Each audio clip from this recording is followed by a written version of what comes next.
My name is Sean Martin. I'm the owner of AutoWorks Car Care. I've been a customer of AutoNetTV for quite a few years. My customers seem to enjoy it. It's entertaining, it's educational. Sometimes they'll have questions, oh, I just saw this on your TV there, is this something my car needs? So it's something that makes people think about their cars and things that they may neglect or things that they may need to look at on their cars.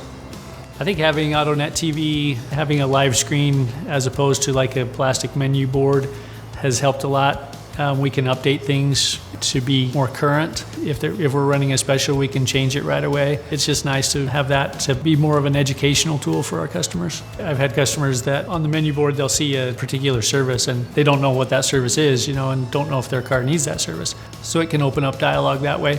Just briefly, when I was sitting here today, I heard the TV on in the background and it caught my attention, and it was teaching about the difference between synthetic and conventional oil. And I really didn't know what the difference was. I just knew that synthetic was more expensive, but after watching the video I realized that it's more expensive for a reason, that it really helps your engine life last a lot longer.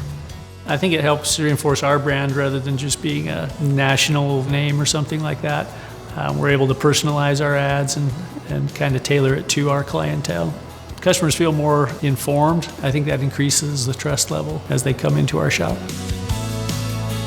To any auto repair shops thinking about having AutoNetTV in their shops, I think it's a good idea. We've kept it for many years because customers enjoy it. It's a good educational tool, and I think it just helps overall in the professionalism of the shop.